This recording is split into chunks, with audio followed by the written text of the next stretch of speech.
What's going on, everyone? Chris from Pickdawgz.com here with the breakdown. We're going to be looking at week one college football action. We're going to be taking a look at 10 games from Saturday's card and breaking them down. Remember to smash that thumbs up for us. Subscribe to our channel if you like this content. And if you're looking for our best bets, my best bets, including my daily $19 best bet, including my weekly one for college football, my platinum play, head to Pickdawgz.com and click the Premium Picks tab at the top of the page. Doing something new this season. I'm going to be joining you guys every week for our college football breakdown. So let's not wait any longer. Let's get into the action. Our first game comes to us from Mercedes-Benz Stadium, 12 noon on ABC. You got the Georgia Bulldogs and the Clemson Tigers going at it. In Georgia, the story here for Georgia is, the injuries. There's a potential suspension for Trevor Etienne and just suspensions throughout the lineup for a tumultuous offseason. And that's not what this Georgia Bulldogs team needs. Do I think Georgia is the better team here? When they're at full strength, yes, because I just don't know if I'm 100% sold on Cade Klubnik. But that being said, we still are waiting for the official list of injuries, suspensions, and to find out who's going to be suspended, who isn't. And even if there are suspensions here, I could only see them being for the first half of the game. There's word that ETN could be suspended for the first game entirely. So I'm going to roll with Clemson in the first half. I think Clemson comes out firing, comes out battling here. It wouldn't surprise me if they actually led at the half. I think Georgia can pull away in the second half as the game progresses. But for this one, I'm taking Clemson plus the 6.5 points in the first half. Next up, we head to Morgantown for a 12 p.m. Eastern kickoff between Penn State and West Virginia on Fox. And, West Virginia last year, they went from having Neil Brown on the hot seat at the beginning of the season to getting their coach off of it. A 9-win season. They were one of the bigger surprises in college football. Penn State, they come in top 10 ranked, and for good reason. I mean, this is a solid Penn State team, but this is always a Penn State team that continues to get that recognition coming into the season. And they always seem to, let everybody down. And yeah, last year, the only teams they really lost to were, the best teams that they were up against, like your Ohio States, your Michigans, and even in the bowl game, they did lose to Ole Miss. But for me here, 8 points on the road, I think, is a lot. I think Penn State is just overhyped, overvalued here. I think Drew Aller is a great quarterback. It's going to get better with time, but this is a revenge spot for West Virginia after getting their butts kicked by Penn State last season. It's a rare opportunity for West Virginia to open the season with a top 10 opponent at home in Morgantown, which is not an easy place for anybody to go on the road and win, regardless if you're a top 10 team or not. And I think optimism's high for the Mountaineers. So I'm going to take West Virginia here plus the 8 points. Now we head to Gainesville for an in-state showdown between the Florida Gators and the Miami Hurricanes. 3:30 kickoff on ABC. And, I went back and forth in this game because I will admit, as much as we crapped on Graham Mertz last season on our morning shows, he did play very, very well last season. He was really efficient in terms of passing. My concern for Mertz, though, is that his top receiver, Ricky Pearsall's gone. They do have some great players returning in, at running back. They've got Montrell Johnson. They've got Eugene Wilson back at receiver. But I'm just not loving this Florida defense. I know the Swamp can be a tough place to go on the road and win, but I think the secondary is vulnerable. Cam Ward finally gives Miami some stability at quarterback. I think that, they've got Damian Martinez coming over from Oregon State. There's a lot of hype around Miami this season. This could be a team that finally breaks out in the ACC and finally, makes the ACC title game, could potentially win the ACC championship. I'm buying into it. I'm going to take Miami in this one. I'm going to lay the 2.5 points with the Canes in this one. Next at 7 p.m. Eastern, we head to Tuscaloosa, where the Alabama Crimson Tide host Western Kentucky. This one's going to be on ESPN. And, I went back and forth in this one because this is a massive line. Game one of the Kalen DeBoer era in Tuscaloosa. Obviously, Nick Saban retiring. But for me, I go back to Kalen DeBoer last year with Washington. And early on, he just was not a coach that took his foot off the gas when his guys were up. I mean, did it with, I believe it was against Boise State he did it against. I want to say he did it against Penn State. They did it against someone from the Big Ten. I'm trying to remember. It's escaping me right now. But, I think Alabama just runs it up on Western Kentucky. Western Kentucky, they lost their quarterback. This is just a Western Kentucky team that's in flux. And even then, last year when they were decent, they still got rung up by the better teams on their schedule. They got rung up by Ohio State in a blowout. I could easily see the same thing happening here against Alabama. I think Alabama runs it up. I think they win this one by at least 5 touchdowns. We're going to go with Alabama laying the big number.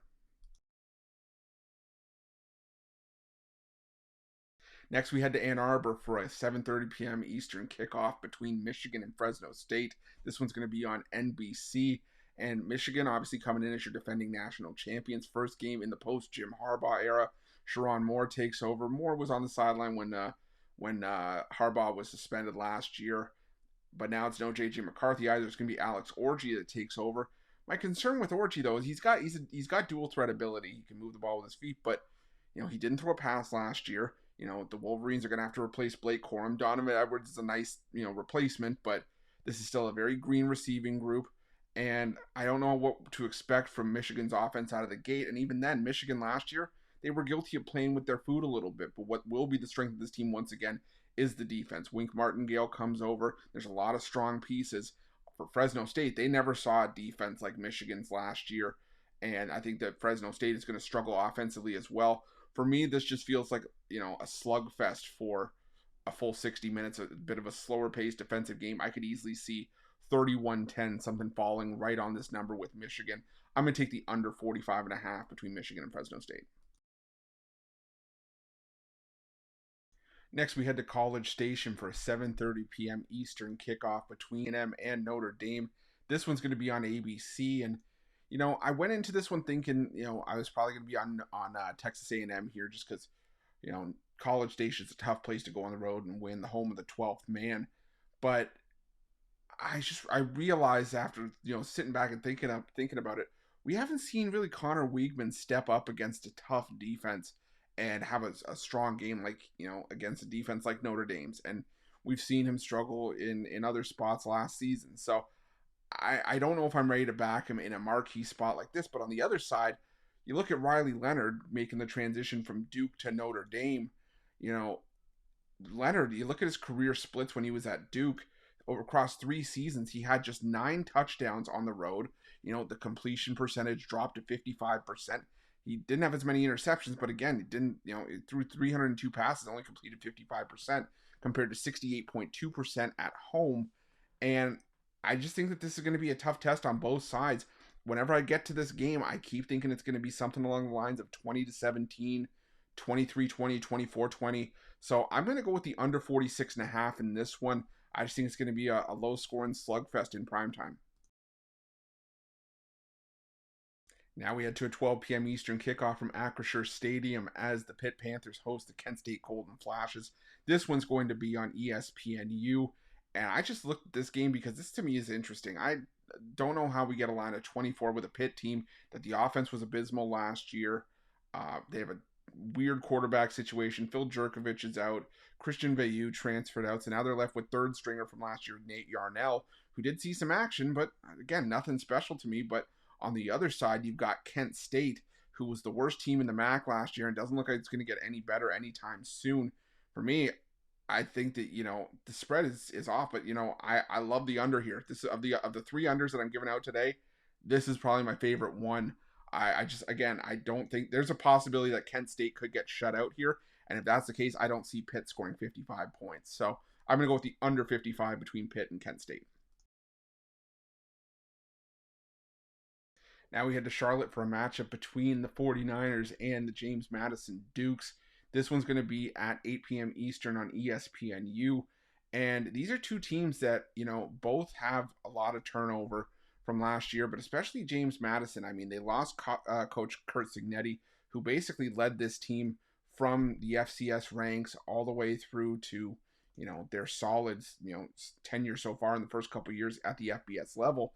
And now they bring in Bob Chesney, who's a winner at Holy Cross. They bring in a quarterback in Dylan Morris, who was a backup in Washington, but he was highly recruited. Ayo Adeyi comes over from North Texas. There's a lot of pieces to like for JMU. Charlotte, they've got, a bunch of question marks. Trexler Ivy was the quarterback last year, but he dealt with turnovers. Now you got Max Brown transferring in from Florida.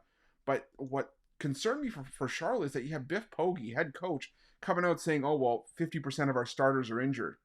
And you want me to back your team? Why? Charlotte wasn't a very good team to begin with last year, and even though JMU is not rebuilding, but retooling, and still have a ton of talent, I don't get it. There's little expectation for Charlotte this year, but JMU is still, despite all this turnover, one of the favorites in the Sun Belt. I got to go with JMU. I got to lay the 8 points in this one. I think that Charlotte's going to get rocked here. Speaking of Kurt Signetti, we're going to head to Bloomington, where the Indiana Hoosiers take on the FIU Panthers. This one's going down at 3:30 p.m. Eastern on the Big Ten Network. And the thing about Kurt Signetti, I mentioned that he went from JMU. He brought a lot of guys with him to Bloomington, and this is going to be still a solid Hoosiers lineup. The Hoosiers, they got one of the best quarterbacks in the MAC, and Nathan Rourke. He transferred over to Bloomington. They still got a lot of pieces over there, and this is, kind of what Kurt Signetti did. He just took JMU from the FCS ranks, built them into a powerhouse, and now it's going to try to do the same with Indiana. This is an Indiana team that, had 3 straight losing seasons and had just 3 conference wins in as many years. FIU, they bring back Keon Jenkins, but he's without his top receiver in Chris Mitchell. This wasn't a very good FIU team to begin with last year. When they took the steps up, they got absolutely crushed. And Indiana's defense is just overhauling. Like I said, keep in mind, a lot of this Indiana roster is going to be made up of guys that played for JMU last year, and that was a pretty good team. So I think that Indiana just houses FIU here. I'm going to take Indiana. I'm going to lay the big number here. I think they win this one by at least 4 touchdowns. And our final game on today's breakdown is coming to us from Tucson, where the Arizona Wildcats take on the New Mexico Lobos. This one's going to be at 10:30 Eastern on ESPN. And New Mexico, you can be of one of two camps. Either a game to shake off the rust or a game to get some film on them. And I think it's the latter. New Mexico, I was one of the folks that was on Montana State. I thought Montana State was going to run over them. And, this is a New Mexico team that came out firing, but I think that was more about Montana State shooting themselves in the foot than it was about New Mexico really doing anything. I mean, New Mexico was just a beneficiary of, a bad fumble, scoop and score field position early on, and they still couldn't hold the lead against Montana State. They gave up 21 unanswered points in the fourth quarter to lose that game. Now you take on an Arizona team that is bringing back their starting quarterback in Noah Fafita. They're bringing back probably one of the best wide receivers in the country in Tetaroa McMillan. We're going to see if this is an Arizona team that was an anomaly last year or if there's actually something going on in Tucson. They don't have Jed Fish anymore, but Brent Brennan, it takes a special kind of coach to be able to win at San Jose State, and I think he comes out firing here. I think this one's just a blowout from the word go. I could see this being 45-7 if New Mexico even scores here. I think Arizona wins this one around. I'm going to take Arizona laying the big number to round things out. Thank you guys for joining me for the inaugural edition of The Breakdown. Appreciate each and every one of you for joining me. Make sure you smash that like button, subscribe to our channel. If you're looking for our best bets, you can find those at pickdawgz.com and click on the Premium Picks tab at the top of the page. And make sure you check out our betting tools at Pickdawgz. They're some of the best betting tools in the business and tools that you definitely want to make sure that you have in your back pocket when you're making your best bets for the day's action. Thanks so much. See you guys soon.